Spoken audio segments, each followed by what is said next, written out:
Alright, there we go. So, I thought I would play that before I got started with this. Alright.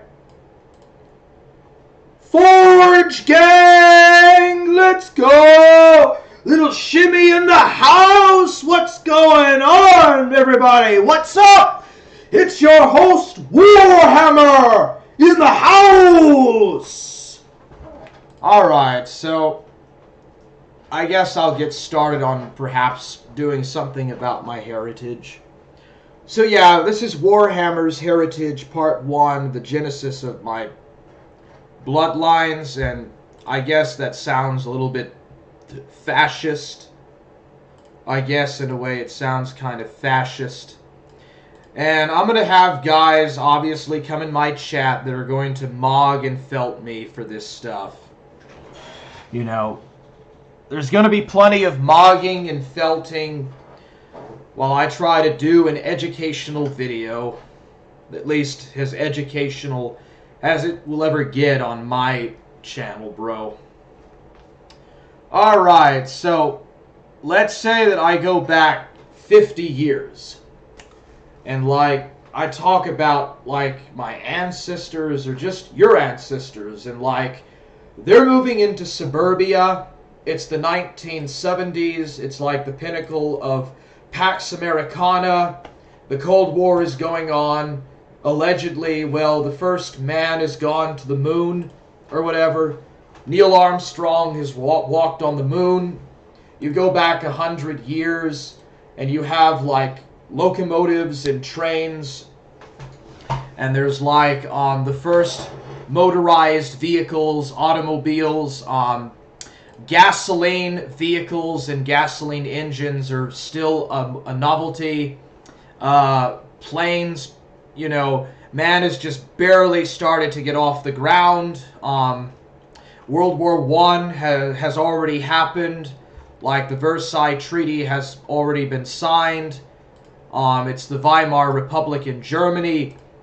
Adolf Hitler is like just beginning to really form the Nazi Party or the NSDAP or whatever, and like the Bolshevik Revolution has happened.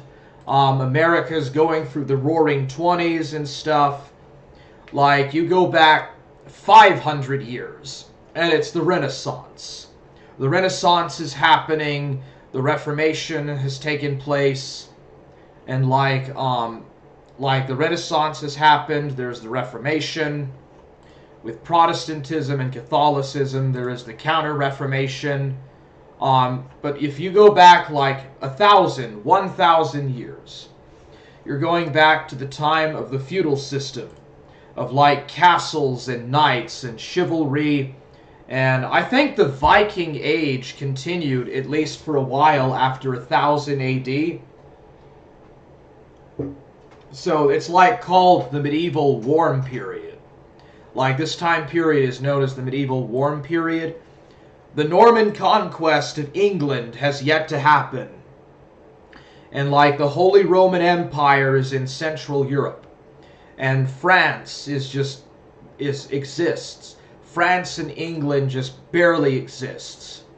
You know, and like the Etonian Renaissance is happening. Like you go back 2,000 years to the Roman Empire. What about, you know, 5,000 years? What about 10,000 years? What about 1,000,000, 1,000,000,000, or a quadrillion? You know, you keep going back.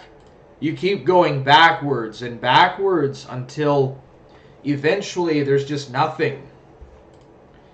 Forge gang, what's up, buddy? What's up? Red Bull Chad, let's go! Dude, I love Red Bull. It's pretty strong, dude. Red Bull is really strong. It's almost kind of like a beer in a way. It's just real powerful. I guess, you know, energy drinks are the opposite of beers. Because beers calm you down and like energy drinks get you going like coffee. So coffee and energy drinks are like the polar opposite of alcohol. Well, anyways, I guess that I would start, you know, all the way back at the Big Bang. So I'm not a paleontologist. I'm not astrophysicist. Like, I'm not I love Red Bull. It's my favorite. Yeah, dude, I like it too. It's an Austrian beverage, Austrian energy drink, and it's really delicious. It has a nice kick taste to it. But I've heard stories of people that have drank like 5 or 6 of those and they get a heart attack. They have high blood pressure, and if they drink like several of those, they get a heart attack. That's pretty bad because I've had like 4 Red Bulls at one point in less than like 12 hours or whatever. 10 hours at most. So, yeah, I mean, I've heard some stuff about it, but I've never had any problems with high blood pressure from Red Bull. Okay, so I'm going to start my lecture, my thing off about how old is the universe? It's what, 13 trillion years ago? No, 13 billion years ago. So cosmologists say that the universe began 14 billion years ago, and that it started off as nothing, basically. You drink 16-ounce or 8 16-ounce Red Bulls. Cool. Yeah, but anyways, the Big Bang happened, and like, what they say is the Big Bang started really small, like it was really tiny, and it happened quite randomly.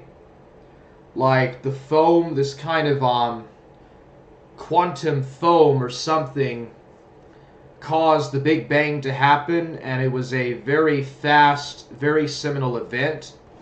And like within just split seconds of the Big Bang happening, all of this energy was released, and all of this proto-matter was released. This foam, quantum foam, expanded out, and like all this energy and particles and stuff came out. And then there's like these so-called particles or whatever, Higgs boson. Well, they're related to Higgs bosons or something. But like there's these particles that supposedly existed or something at the beginning of the early universe as it expanded out. And like it triggered the creation of like, well, not creation, but it triggered like random selection of all these different particles and stuff. And so like at the smallest level of the universe, there's like supposed to be, what is this thing called? Smallest thing in existence. Alright, so there's like this, well, it's smaller than quarks. What is the smallest scale in the universe? Hold on a second. Smallest scale in existence. Yeah, it's Planck length. Alright, so in the 1960s, like some physicists, they were measuring like the strong and weak nuclear force and electromagnetism and gravity. And they tried to like single all of this down to the smallest imaginable scale that they could find. And allegedly it was Planck length. So Planck length is basically, if an atom were the size of the galaxy, Planck length would be the size of an atom, or what we would describe as a helium atom, right? Ghost of Niccolo says, Forge gang, good night, love you all. Good night, Ghost. I'm sorry that we weren't able to like play any games, bro, but I guess that's okay. So the smallest scale is Planck length, right? But anyways, at some point, because of the centrifugal forces that were in the early universe, particles were created out of this foam, this quantum foam. And like you have the quantum scale that goes all the way down at least to Planck length. And supposedly, like the Higgs boson, the quarks, like the different flavored quarks, and what are those things called? Photons and like leptons and stuff, and electrons were formed. And that at some point, has the universe expanded, the early universe, quarks and leptons joined together and created neutrons and protons, and they formed into early atoms. And so helium and hydrogen atoms were supposedly the early, like, atoms or atomic matter. And so that gets together and that creates gas. So you have gaseous matter. Well, at some point, the force of gravity, or just the force of the expansion of the universe, going further out into the quantum, eating up the quantum foam or whatever, it generated like the nuclear forces and gravity and electromagnetism and the weak force or whatever. And at some point, space-time or the space-time continuum happened. So you have the space-time continuum taking place. All these atoms are out there, and there's matter and antimatter. And they say that there is as much matter as there is antimatter, at least in the early universe. But the antimatter or the dark matter scattered. And they say that dark matter is what keeps galaxies from like just flying or shooting out into the far reaches of the universe or whatever, into the far reaches of space. So like several 100,000 years later, the first stars begin to be formed. But these stars, these early stars and galaxies that take shape, they're not like the galaxies and stars that we have now. They have a much shorter lifespan, and they would blow up sporadically. When a star blows up, like the way that a star generates these heavier elements like iron and calcium and petroleum, iron, and like all sorts of different types of atoms and heavier atoms and stuff are generated out of these exploding stars. And they help to like eventually create planets and stuff. So at some point, the local cluster of galaxies are formed, and like the supercluster and these other wider clusters take shape in the visible universe. And the Milky Way galaxy was perhaps formed out of collision of two other galaxies or something. So we have Andromeda and the Milky Way taking shape, right? And they're gradually getting closer to each other, and they're going to collide in several million years from now. Well, at some point in the Milky Way's existence, there was a star that blew up about 5 billion years ago. And that gas, or out of that gaseous matter, and like all of that material that I just described about iron and gold and calcium nitrate, and like all these heavier elements, they start to take the form of a sun. At the center of this gas cloud, like gradually the weight or the weight of gravity pulls the hotter matter into each other, and it generates like a spinning hot ball that grows into the sun, or what we now know as the sun. And like the heavier and denser rocks, or the heavier, denser materials, they formed into the Oort cloud and the asteroid belt. And over time, you have the inner planets that take form, Mercury, Venus, Earth, and Mars. And like these different planets and stuff take shape. And the lighter materials form into the outer planets and their moons. Like Jupiter and its like 300 something moons, and Saturn and stuff. And all the material that was left over becomes like comets and the Oort cloud and stuff, and like the Oort cloud is like almost halfway to the nearest star, Alpha Centauri. That's like the closest star to the sun, and like the Oort cloud is like 50% out that far, dude. And like the sun's gravity is carrying the entire Oort cloud and all of these comets and asteroids and stuff. It's really crazy. Well, anyways, the Earth is formed, or like there is a planet that existed before the Earth. It was formed from heavier, denser material that creates like the core, the molten core, and then the mantle, and eventually the crust cools down. But there's another planet or an asteroid or like a smaller celestial body that crashed into the Earth, collided with the Earth, and then a piece of that collision got out into the Earth's orbit, and over time it formed into the moon.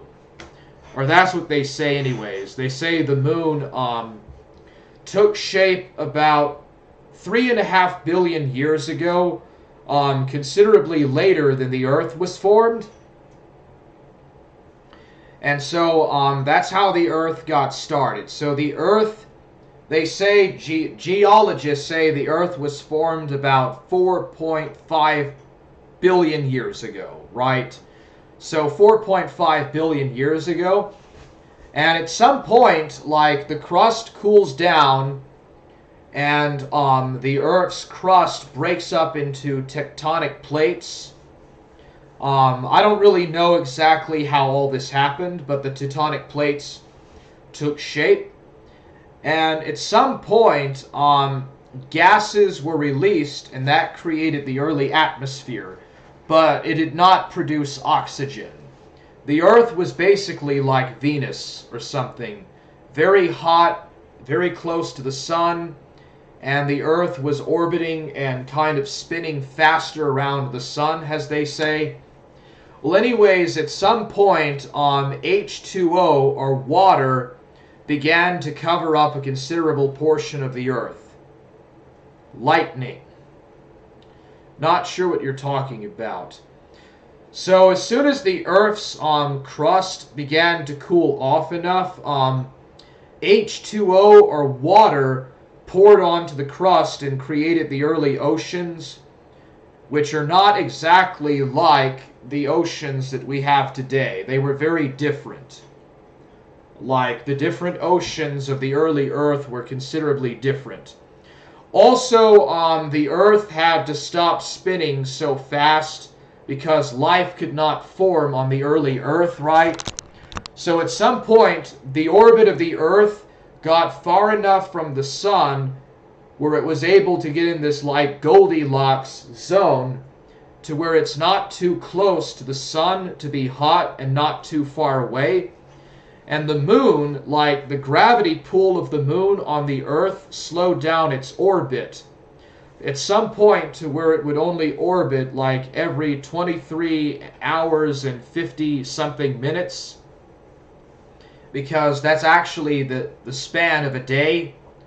So the Earth got to where it orbited or spinned close to about 24 hours and orbited the sun like once every 365 days. Or 67 days. Well, 365 days. And that took a while to happen. So anyways, in the seas of the Earth, like in the early oceans, there is a lot of different chemicals and like different paradoxical materials and stuff, such as carbon and various other types of items and stuff. Well, somehow the heat and the different productivity and stuff allowed for these particles to get together and form into like protein strings or whatever, that in turn formed into RNA. And the first cells, or like the very first early protocells, only had RNA and not DNA. So that RNA formed into like an early nucleus of sorts, and like that spawned the first cells, which are basically extremely primitive. Viruses probably were also, like viruses might be the first form of life. Viruses might very well predate bacterium, but at some point bacterium was formed. There's a lot of complexities about how exactly this happened. They say that lightning or electricity was in the water, and the water was constantly hot and was heating up and bubbling or whatever. And like this happened in bodies of water that were close to volcanoes, active volcanoes, and like it generated these chemicals and stuff to form into RNA and the first cells. And at some point later on, the cells were able to replicate and create DNA chains, because DNA is a staple of life. Basically, it is the genetic imprinting of all life. It's known as deoxyribonucleic acid. So it's a polymer. It's a very complicated chain. It's a very complicated chain of different molecules, or more simpler molecules and stuff. So the first life had RNA, and later it was able to generate and replicate into DNA super polymers, and those formed into nucleuses. And like the cells were able to gain the different functions that they needed to like eat, basically eat or sustain themselves, and then generate and replicate or multiply, reproduce themselves. So anyways, you have these really primitive cells, and so these cells are my most distant ancestors. So like my trillion times great grandfather was basically one of these organisms in the world's oceans, or in the ancient oceans of the earth, like about 4 billion years ago, maybe 3.5 billion years ago. And the majority of life on Earth is basically these single cell organisms. So like viruses can actually infect cells, and it can put in their own RNA into these cells to feast off of them, to like gain nutrients and basically kill these simple cells. And so because of this, these cells evolved into more complex types of organisms. And over time, they evolved into like different chains of more complex bacterium, and eventually they evolved into like eukaryote cells, which are basically much more bigger cells that have a much thicker ecoplasm of sorts, or like thicker covering to protect them from viruses, and more smaller single cells. And these unicellular organisms, they absorbed smaller single cell organisms. What is that thing called that's basically in every cell in the human body? I forgot what it was called, but this thing used to be its own life form, and it was basically conjoined inside these more complex eukaryote cells. So over time, for one reason or another, these different cells learned how to cooperate in colonies with each other, and they started getting together, perhaps to protect from predators, or perhaps to cooperate.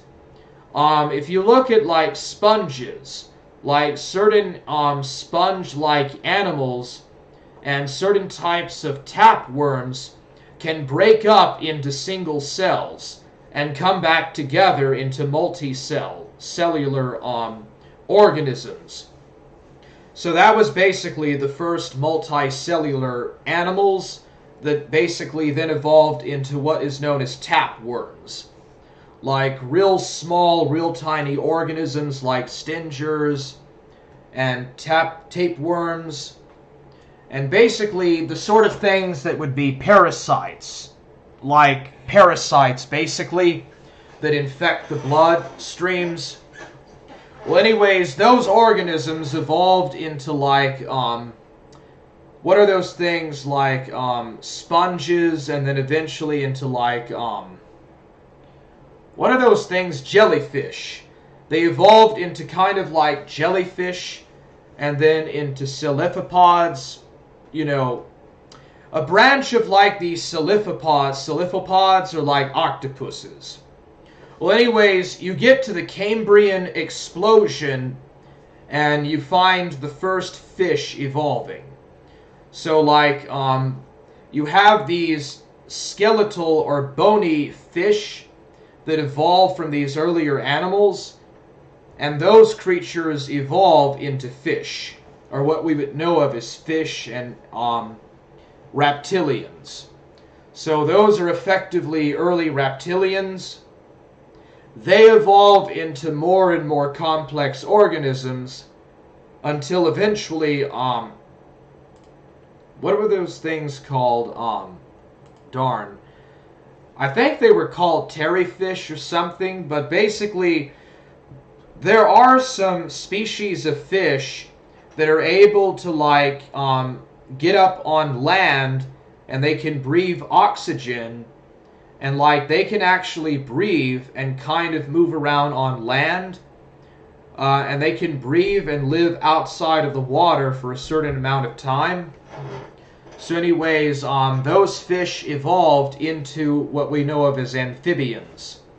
And it happened very gradually. Like, there's no such thing as like a direct, planned out form of natural selection. All of this happened randomly. Over the course of the Earth's lifespan, there was all sorts of different climactic and terrestrial changes that happened to the Earth that affected it. There was long periods of ice ages, even hundreds of millions of years ago, and like the continents moved around, and so these animals had to adapt a lot. So anyways, let me make sure that this is right. Terryfish.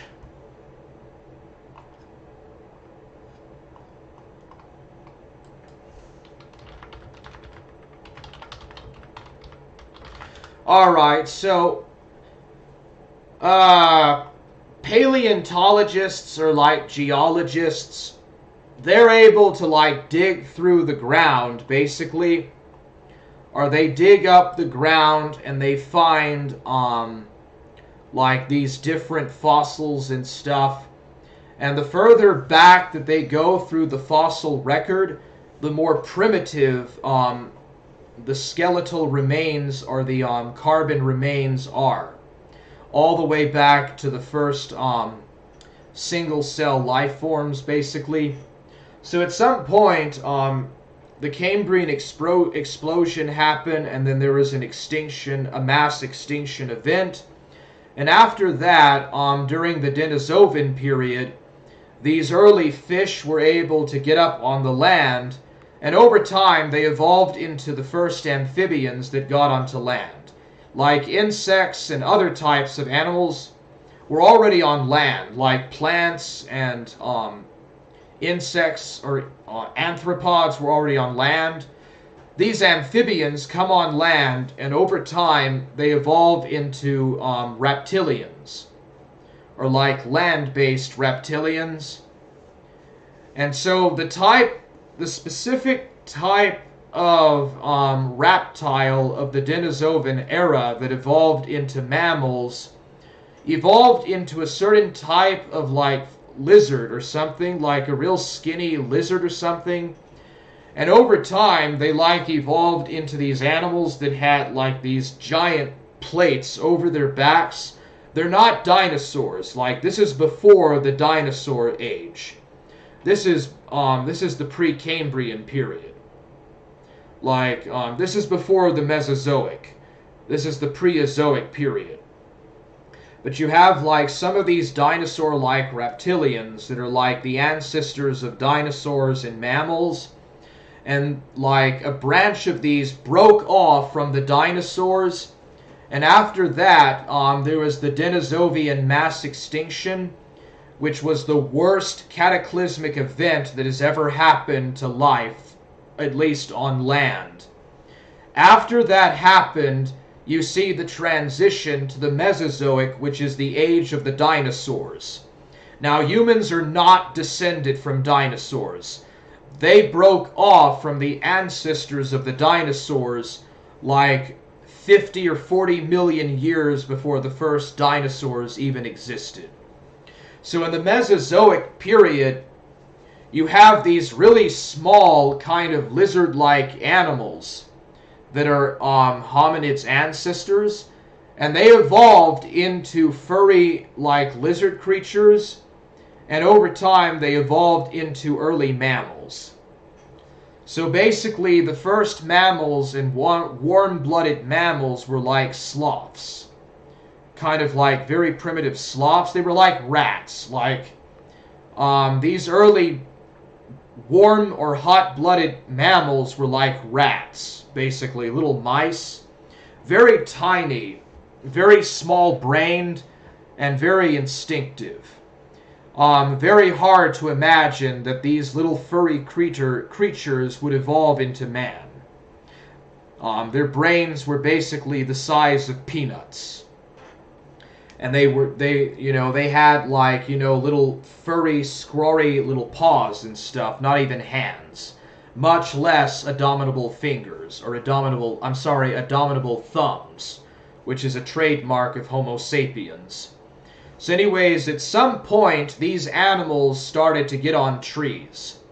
They got on trees and they evolved into sloth-like furry animals, and in turn, they evolved into the first apes, like kind of proto-chimpanzees. So they evolved into the ancestors of chimpanzees, and they basically evolved and developed around like 25 million years ago.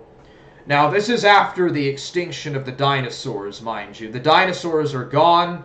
They're extinct. These creatures survived the dinosaur extinction.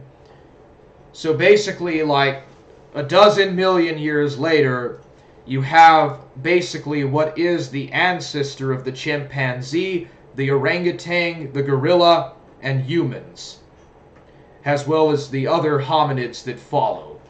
And humans are not descended from chimpanzees. They are descended from a common ancestor of the chimpanzee. The chimpanzee is a descendant of a common ancestor, but humans are not descended from chimpanzees. So at some point, the different branches of these primates broke apart, and like this creature, this little animal started to have like adaptations to where its brain began to grow. It started eating meat instead of consuming vegetables and fruits. It began to eat meat, and it became predatory. Like these animals were prey to predators, and they evolved into predators themselves. And over time, some type of hominid animal, like some kind of hominid ape, evolved, and this early hominid ape basically evolved into Lucy. What was Lucy again? So this is basically the first hominids, Australopithecus. That's it, Australopithecus afarensis. Alright, and what is the ancestor of Australopithecus? Okay, so I'm trying to explain this as best as I can. So the first of these common apes was Nacalopithecus, and then evolved into Oranopithecus, and just on and on until you reach the hominids. And basically, the first hominid was Ardipithecus. And that evolved into Australopithecus. Australopithecus was most common in Africa. So it does appear like there were early hominid species in Europe. When the Germans occupied Greece in 1941, some of the earliest hominid specimens were dug up by Nazi archaeologists, and they dug up like one of these early hominids. So early human hominids did exist in Europe, but most of them, the vast majority, lived in Africa. And at some point, these animals began to start walking upright.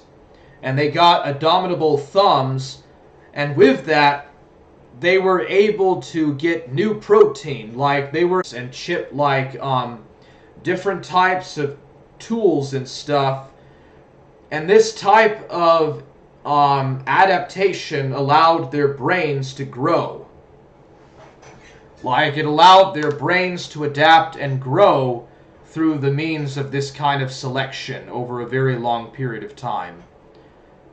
And under mysterious circumstances of which we don't exactly know or have all of the answers to, these hominids were able to learn how to make fire, or to produce fire.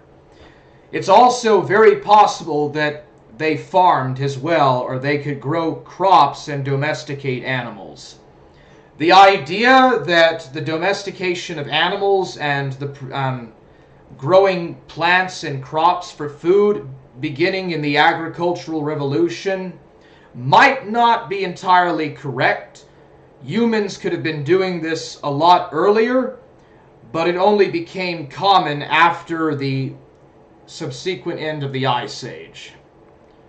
So anyways, these creatures evolved into, or gradually, selectively developed into Homo erectus. And Homo erectus was the first Homo sapien to leave Africa, right?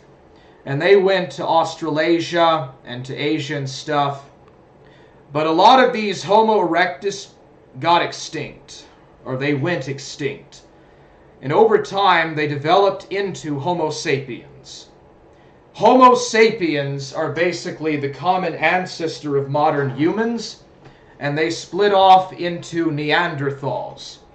Now, Neanderthals are not the ancestors of modern humans. They just branched off. So at some point, humans or modern humans evolved in Africa. This is the common conception that humans first appeared in Africa. They were somehow able to become fully cognizant, and they believed like in some form of life after death. We don't really know what they were doing. We have virtually no idea as to how they think or how they had thought, what their conceptions of what the meaning of life was, but they were very shamanistic. So early forms of magic or casting of magic and early types of superstitions predominated. Also, these early societies of humans, much like Melanesian societies today, they were matriarchal. The woman was the one that was basically the head of the family. The wife or the mistress was the head of the household. And the property or the rights of passage and property was through women. It was only later that human societies evolved into patriarchal-based societies. Gradually has this kind of prehistoric epic continued. So, as you might expect, there is a lack, or a very enormous lack, of knowledge as to how exactly these early humans lived. because they wrote virtually nothing down. Just like the Bushmen in southern Africa or the Melanesian people in Malaysia, the Australian Aborigines and the Native Americans, they did not write nothing. So we have a very heavy lack of understanding about what they actually did. Rick Perry says, cool story, bro. Thanks, man. Anyways, there is an enormous lack of knowledge, but we do know that they were able to use fire. They did not always live in caves.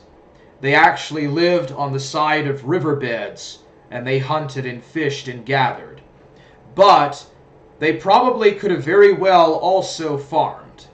Neanderthals could have even farmed and domesticated animals. And like at different points of the ice ages, they would retreat and start to like regenerate into hunting and gathering. So the idea that harvesting of crops and domestication of animals only happened in the agricultural revolution in the Neolithic, that might not be entirely correct.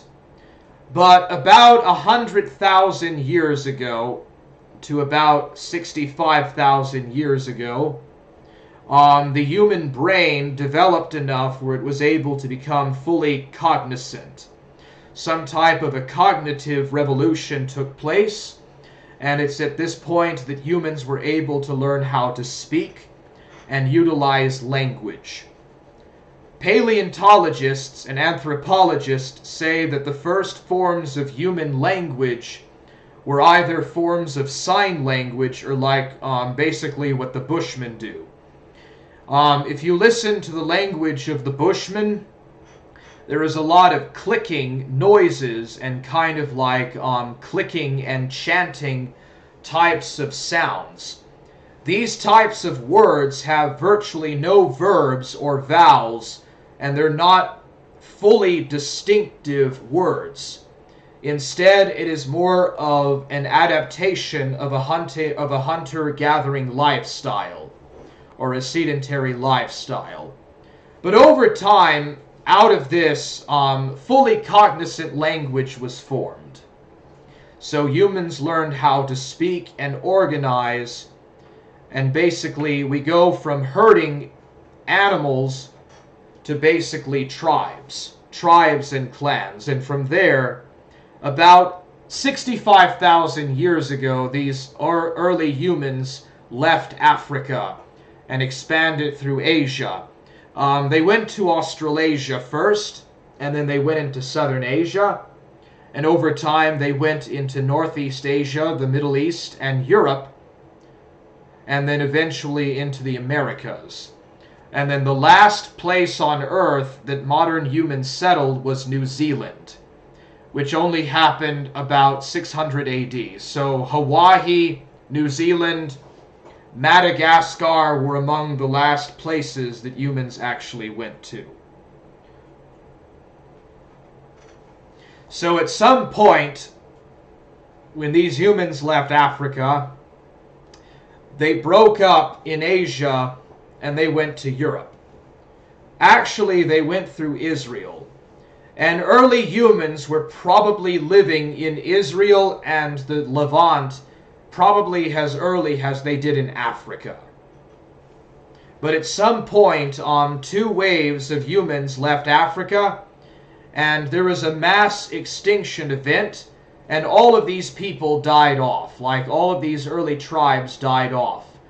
And so it was a third wave that went through Arabia that is actually the ancestors of all non-Africans. And this can be attested to the fact of haplogroup A is the earliest form of modern human haplogroups. And out of a haplogroup A, haplogroup B and D were formed. And the humans who left Africa gained different haplogroups like R and N, and like haplogroup N, R, R1b, R1a, all these different types of haplogroups. And so modern humans, including Africans, descend from a very small amount of early modern Homo sapiens or Cro-Magnons that spread out over the earth. However, there were intermixing with Neanderthals and Denisovans, as well as other late hominid types. Europeans mixed with Neanderthals to the point where about 2 to 3% of European and Middle Eastern DNA is of Neanderthal derivation. So at some point, all of these other hominids went extinct, and only modern humans survived because they had the intelligence, the ability to make tools and clothing and adaptation to survive the Ice Age. So, around about 12,000 BP, the Ice Age ended. The ice sheets retreated. Basically, the climate got warmer. This happened over the course of many thousands of years. And around about 7,000 years ago, farming, as we know it now, started in the Levant. And it was out of the Levant that it spread to Mesopotamia and to India and also to Egypt and North Africa, and subsequently, at a later time, Mesoamerica and China and Southern Europe also transitioned to farming. However, in Northern Europe, hunter-gathering societies persisted, especially in Scandinavia. In fact, it was almost until the Bronze Age before Scandinavians completely abandoned hunting, gathering, and fishing from the Mesolithic period. And even then, the Germanic tribes only really stopped nomadism during the Roman period, when they transitioned into more agricultural and settled-based lifestyles. And even then, that only happened in the early Middle Ages. So even in historical times, the Celts and the Germanics and the Slavs and other European tribes lived in quite primordial, primitive conditions, you could say, compared to their cohorts in the Middle East, who had actual centralized states and full-on civilization.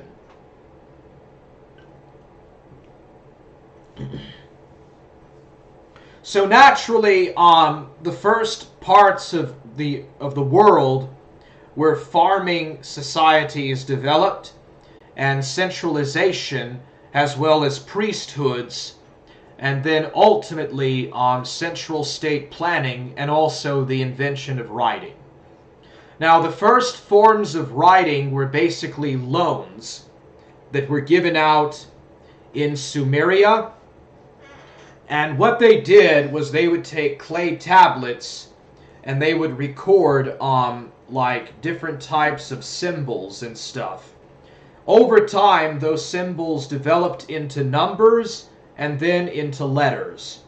And eventually, pictographs evolved.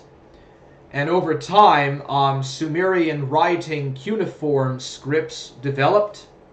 And that is the first form of writing as far as we know. In Egypt, hieroglyphs developed about the same time.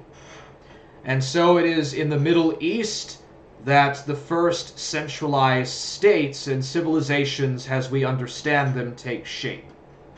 And this only happened after the full adaptation of an organized priesthood and religion, as well as the worship of deities, separated from natural worship of trees and primitive natural formations, and actual recorded writing in the long run began to take shape.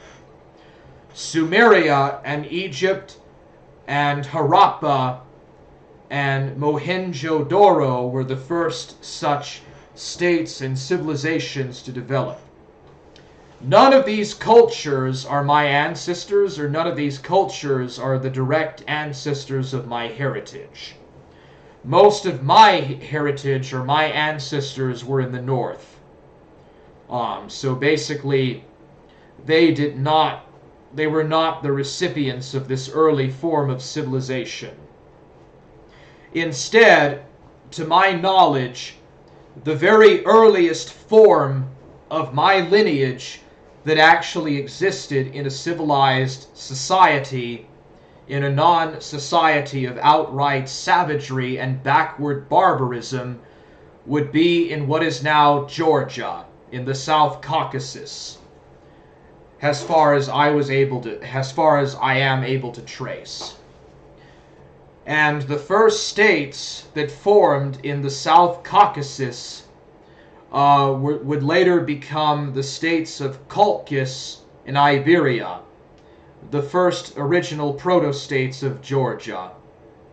And even then, this is only but a mere minute percentage of my actual heritage. Extremely minute. The rest of my heritage is basically from outright backward barbarism. A horrendous backwardness of barbarism that basically persisted even into the Greco-Roman period. So while the glorious civilizations of Babylonia, Egypt, Greece, Rome, China, and India, etc. were existing, and a glorious age of civilization and empire was taking place, the vast majority of my family lineage was in a state of primitive barbarism, you could say. So at some point, like in Northern Europe, people conducted a very nomadic and hunter-gathering lifestyle. Over the course of time, the farming revolution spread to the Balkans, and from the Balkans, Anatolian farmers made their way to Northern Europe, and either these people were outright immigrants that killed off all of the previous Mesolithic hunters and replaced them with new Middle Eastern-derived populations, or they were assimilated and simply gradually adopted the new technology. But regardless, it appears that these Neolithic farmers who built the hinges like at Stonehenge, these giant dolmens and menhirs, gigantic wooden or stone carvings and the like Stonehenge, and all these different types of menhirs and dolmens and stuff that they created to celebrate and worship their ancestors or whatever. They were wiped out by the Yanaya peoples, the peoples of the steppe of Ukraine and southern Russia. So in the Ukraine, what is now the Ukraine and southern Russia, you have these steppe nomads that basically developed and adapted an early type of Bronze Age culture, but they were nomadic. They were basically nomads. And they were some of the first people to use wheels and carriages, or like chariots and wheels, and to domesticate the horse. The Yamnaya people invaded Europe, and they were basically very patriarchal. Most of these earlier cultures, even down to the Neolithic, were matriarchal. The Indo-Europeans were dairy people. They drank milk and they had honey. They were tolerant to lactose, and they had like very white skin. It appears that, from what I understand, The early Paleolithic people were kind of olive-skinned. And then the Neolithic people were a little bit more lighter-skinned with less melanin. And then the Yamnaya steppe people that invaded into Central Europe and created the corded ware culture of the Bronze Age, well, the Copper Age, the Chalcolithic corded ware culture, they were basically just like what modern Northern Europeans are. And some of these people, they also went into Southern Europe, but basically I don't think they replaced the previous people. They just intermingled and assimilated. And basically, the patriarchal structure in Germanic and Celtic society derives from these steppe peoples, these steppe Yamnaya nomads that invaded around 2000 BC. And this also coincides with the end of the construction of these dolmens and menhirs. And also the beginning of the Chalcolithic period, because out of the corded ware culture you have the bell beaker. The bell beaker people.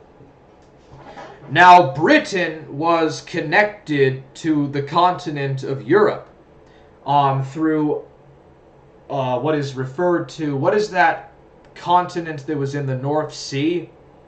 Well, anyways, Britain was connected directly to Europe, and around 6000 BC, because the ice sheets receded, and because the oceans got more water or something in the North Sea, there was a North Sea flood, and the English Channel and the Sea of Ireland were formed.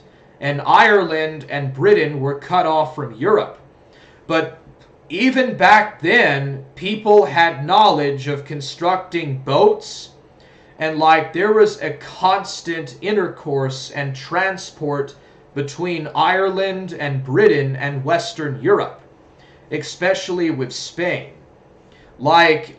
First in the Neolithic and then in the Bronze Age, there is a constant trade network and exchange of ideas and technology and stuff between Spain and Britain and Ireland and Western France. And then there was a trade network between northern Germany and Scandinavia.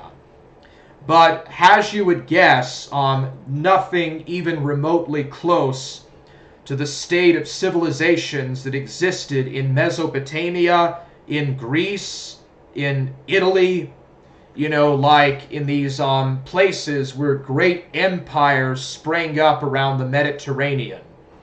Northern Europe was pretty backward compared to that. But Europe was a lot more advanced than the state of Native Americans.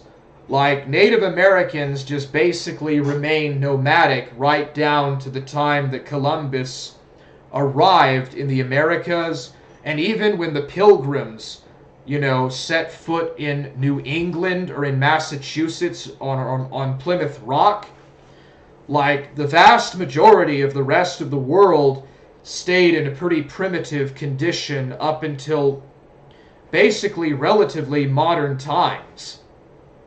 Europe was not the recipient of the first original states and civilizations, but ultimately the best of that technology in the Middle East made its way into Greece. And by far the most sophisticated and the most lucrative culture of civilization was in Greece. And over the centuries, that knowledge was transported to Italy, and Italy created the Roman Empire. And it was because of the Roman Empire that a branch or a knockoff of Judaism, Israelite Judaism, became what we know as Christianity. And it was because of the Greeks and the Romans and their influence and civilizing effects on Europe that Christianity was able to spread into southern Europe in the first place. Europe would not be Christian without the Greeks and the Romans and what they did, even though, like, for a long time they were pagan. So the Christian church has a lot of heritage in the Mediterranean basin, from the Jews and from the Greeks, and also from the transplanting that Roman people did into Gaul and Italy.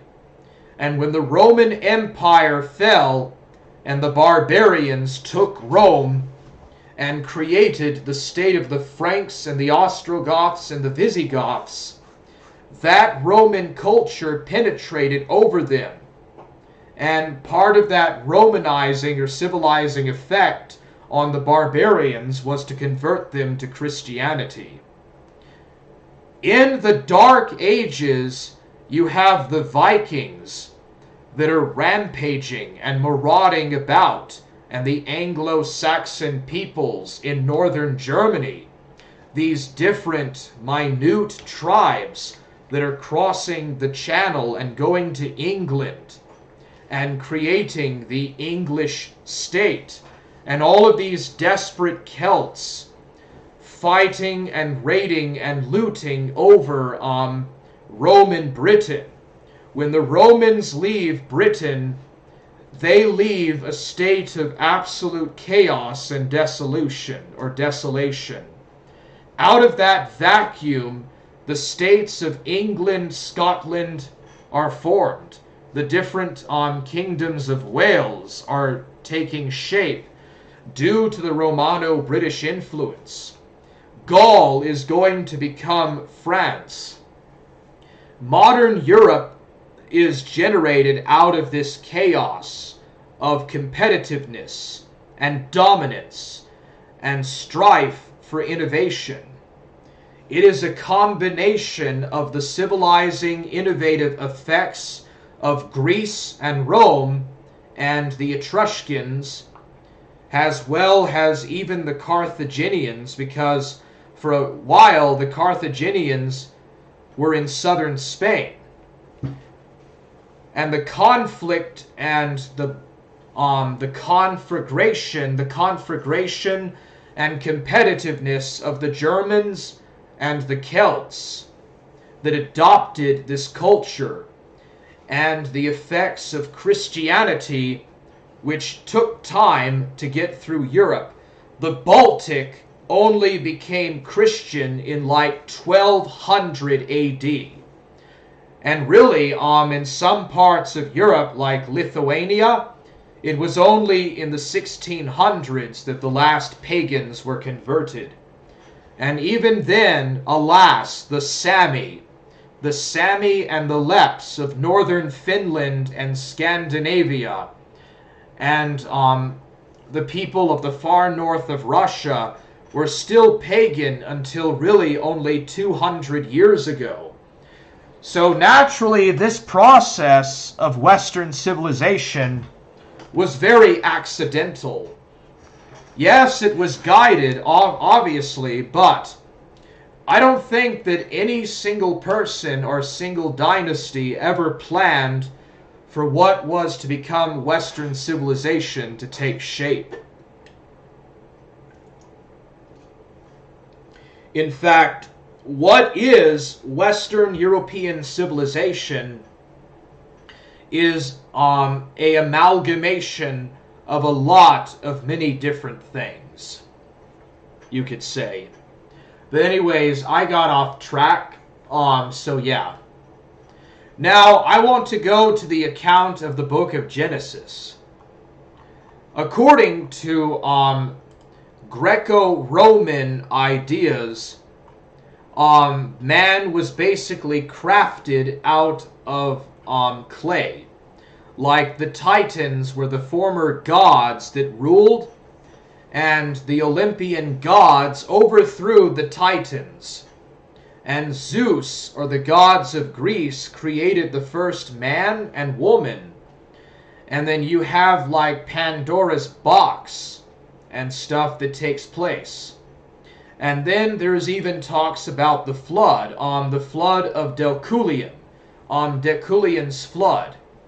You also have the Golden Fleece, Jason and the Golden Fleece, and then the Trojan War, which happened because a princess was kidnapped and taken to the city of Troy. And you have the 10-year war between the Trojans and the Mycenaeans. You know, and so you have a lot of this kind of allegory about the history of the world. With Christianity, or with Judeo-Christianity, we have the account of God creating Adam out of the clay or out of mud or something like that in the Garden of Eden, and the rib cage which created Eve, and God giving man dominion over the earth, and then the fall by eating the fruit of the tree of knowledge of good and evil. And they were cast out of Eden, which was then guarded by seraphim angels. And then, of course, there's the story of Cain and Abel. And then gradually, like, you have the flood of Noah. And so you have the flood of Noah and his 3 children, Ham, Shem, and Japheth, or Japheth. And then after the flood, you have the Noahic covenant, which is a renewal of the covenant that God made with Adam, as well as a completely new covenant about giving man authority over the animals and plants of the earth. And again, this is another example of a patriarchal society taking shape. And then, of course, there is the Tower of Babel and the confusion of tongues, the confounding of tongues into different languages, and the scattering of people, you know. So, according to the account of the Bible, the first humans began in the Middle East, like in Mesopotamia, or what is now known as Iraq and Syria. And it's gradually out of this post-Diluvian thing, according to the account of the Bible, that the ancient civilization of the Chaldeans arose. It is out of the breaking and confounding of tongues by God after the event of the Tower of Babel that all of these different Chaldean people broke apart into different groups that then began to spread to Africa, to Asia, to Europe, and to the Americas, and to Australasia. Now, the Bible only talks about the genealogies of the sons of Noah. It does not really go much into account of how exactly the different races took shape, or the different nations took shape. Southern Israelite, a guy that I talked to, said that John Clark Radcliffe's History of the World is perhaps the closest thing that there is to how basically the modern and ancient peoples divided and spread out over the entire globe. So hold on a second, I need to let's see here. John Clark Radcliffe's Universal History. So anyways, this is very outdated. Unfortunately, John Clark Radcliffe's Encyclopedia of Universal History is very outdated. But in Volume 2 of his Encyclopedia of Universal History, there are some very subtle details about perhaps how these people might have spread out across the globe.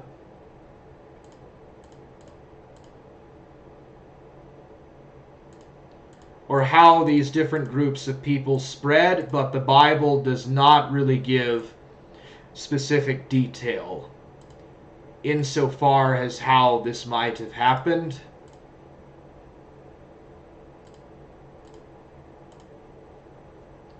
So where is that page at?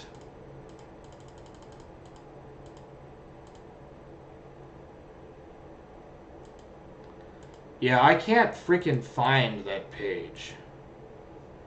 Hold on a second.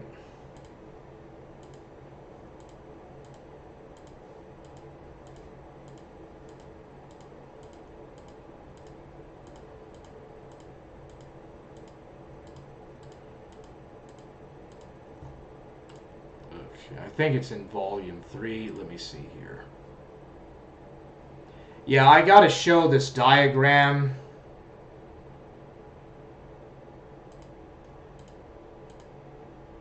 Hold on a second. Where in the hell is this diagram at? Fuck.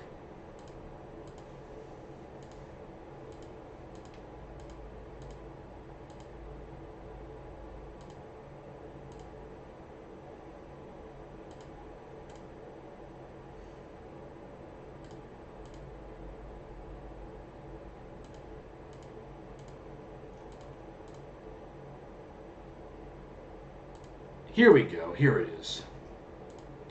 Alright, so here is a diagram. Let me get this up. There we go. Alright, so here we have a diagram. And this only applies to Europe and Western Eurasia. Basically, Greater Eurasia. So this is the best that I have to my knowledge that I can find in terms of perhaps the possibility of the spread of the ancestors of modern Europeans. So here we have a potential branch of Shemites or Shemites known as the West Aryans that broke off from the other Iranians or the Eastern Aryans who went to the subcontinent of India. These West Aryans branched off into the Armenians, the Georgians, Minor Asians, the Koreans, the Masurians, and the Colchians, and the Greeks. Another branch broke off into the Caucasians that went to the Balkans and became the Greeks and the Romans. And it is from the branch of, yeah, it's from this branch here. I can't read what it's called. What is that word? It's upside down, so I can't read it. You know what? I'm just going to skip it. Anyways, one of these branches became the Celtic, the Italo-Celts, that then broke off into the Italics and the Celts that went into Western Europe. And then there is another branch that is called the Germano-Slavo-Baltics, or the Balto-Slavs. This branch that broke off is known as the Baltic Slavs. These people are the ancestors of the Teutons, and they lived in this area of Russia and kind of up towards the Baltic. But they did not stay in Russia. They broke off into the Germanic peoples, or the Germans. And these people went to northern Germany and to Scandinavia. And at some point, a branch of these people called the Low Germans in northern Germany, in Holland and Denmark, they went to England and they became the Anglo-Saxons. And the Celtic stem of the Italo-Celts went through Gaul and got into Britain and Ireland and Scotland, or Alba. And they're closely related to the Iberians. The Anglo-Saxons are not related to the Iberians, but the Western Celts, like the Welsh, more so are related to Iberians.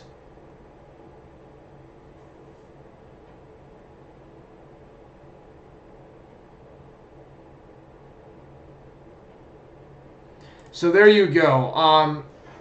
Again, the Bible does not really give an account or a fairly detailed account about how these people spread out following the events of the Noahic flood. The account of evolution and natural selection actually has a much more fulfilling description of that. And that's definitely the most mainstream part of it. Now, there's different theories about the continent of Atlantis and Ultima Thule. And certain esoteric Hitlerites or esoteric National Socialists make the claim that the ancient Teutons descend from Ultima Thule. And because of the Ice Age in Ultima Thule, these ancient Aryans spread out across Europe, the Middle East, and the Americas and stuff. And they were the progenitors of all the major civilizations of the world. This is highly dubious. Alfred Rosenberg, in his Myth of the 20th Century, made claim that the Germans were directly descended from ancient Atlanteans. So there are various different theories of perhaps the ancestors of Europeans coming from the polar caps and coming out of like the hollow earth or from Atlantis, and then spreading out from Europe to other parts of the world and creating the ancient civilizations. Again, this is very dubious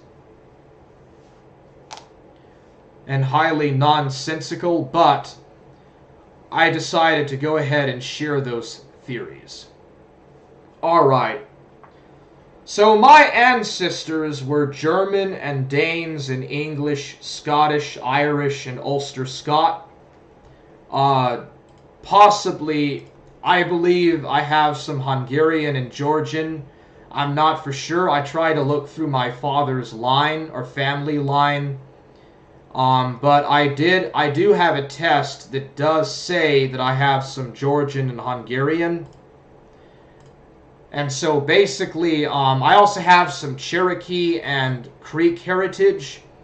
And if you look up the Moon-Eyed People, and if you look up the journeys of Lewis and Clark, they actually said that they found Welsh-speaking Indians in the southeast. And there's also accounts of the Cherokee being lost Israelites, or like Israelite tribes, and also related to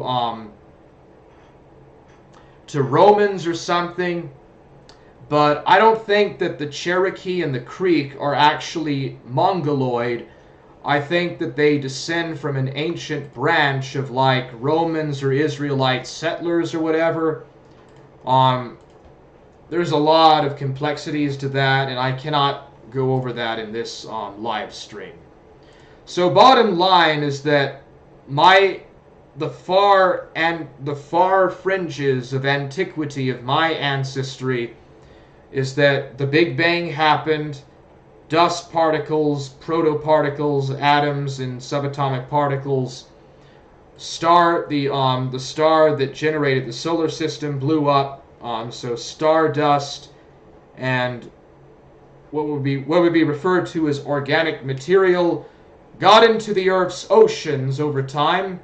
Perhaps the first life forms were on an asteroid, and it crashed into the Earth's oceans, and that's how the early form of life happened on Earth. But probably more likely, the first early forms of life formed in the oceans of the Earth, that then became primitive bacterium and then eukaryote cells. And from there we get to the stage of tapeworms, bony fish, sea fish, amphibians, and then reptilians that branch off from the dinosaurs in the Denisovan age, early mammals, sloths, various types of primates, Australopithecus, Homo albigensius, Homo erectus, Neanderthals, and Cro-Magnon, and out of Africa, anatomical modern humans leaving the continent of Africa, going into Southern Asia, going into East Asia, Northeast Asia, then to Central Asia, and finally into Europe. We have different groups of different groups of Europeans. There is a Paleolithic, Mesolithic fisherman group from Iberia and from the Balkans that resettled into Europe after the retreat of the last ice sheets. We have a branch of Anatolian farmers that came into Europe, into northern Europe in the Neolithic. And finally there is the branch of the steppe peoples in Russia, the Yamnaya peoples, who invaded and took over Central Europe and created the corded ware people, became the bell beakers that then invaded Britain and colonized Britain. It is from these groups distinctively upon which the modern British and Germans are formed. In the case of other people of my ancestry, some of them crossed Beringia and made it into the Americas, perhaps. And that's kind of the more mainstream theory of how the Cherokee and the Creek came to be. The Cherokee have a kind of more of a, Sahoan language or Sahoian language or whatever, that allegedly says that they came from the Great Lakes region, and like around 1000 BC or whatever, they migrated into the American Southeast, into what is now Georgia, South Carolina, North Carolina, and West Tennessee. The Creeks settled more in like Alabama and kind of more into Mississippi. You could say, I'm not exactly for sure about the Georgians and the Hungarians. Most Hungarians genetically do not descend from Magyar tribes. The Magyar tribes were only a small elite. Most of the Hungarians genetically are related to ancient Balkan tribes or to ancient Pannonian tribes that were there before the Romans arrived. In the case of the Georgians, the Georgian people were the first in my heritage group to actually form and create a civilization. And so naturally, the earliest civilization in my family lineage is going to perhaps be in what is now Georgia. So what is the earliest Georgian civilization? So it just says the kingdom of Colchis. So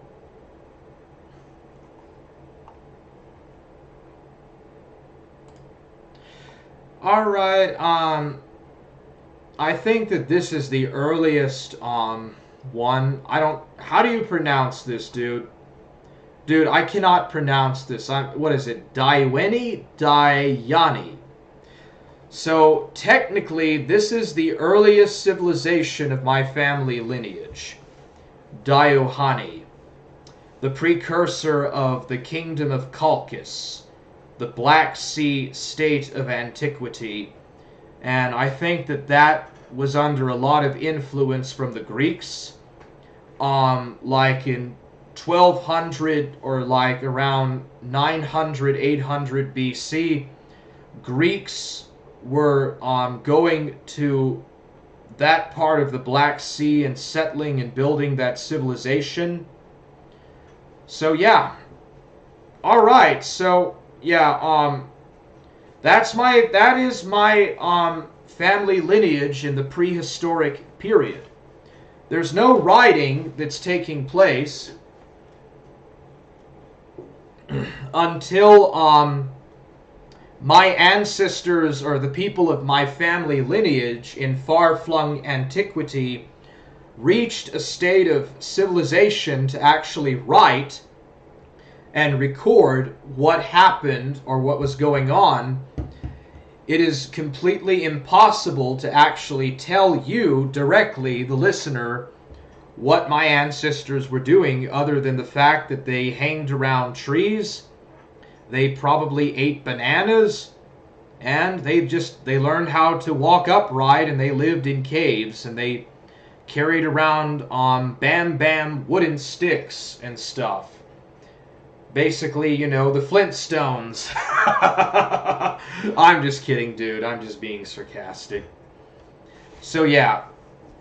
So I know that at some point the direct ancestors of the Germans or the Germanic peoples learned how to farm. Like they first, you know, they did fishing, like they were like Mesolithic fishermen, and then they learned how to farm from Balkan people. They learned how to farm, and then gradually they learned how to like utilize stone tools and stuff, and they built like dolmens and menhirs and stuff. And then they learned how to make bronze tools, and finally they learned how to make iron tools. And like, there's no history to it, like, until either the Germanic tribes learned how to write on runes, or the Romans came and wrote down shit. There's nothing else to say, you know. It's all based on archaeological records, as stupid as that is. And Josh, I know that you're no Negroes, bro. I know that you're the Russian dude, KKG. You're not fooling me, bro. Burger Boy says, good morning and God bless.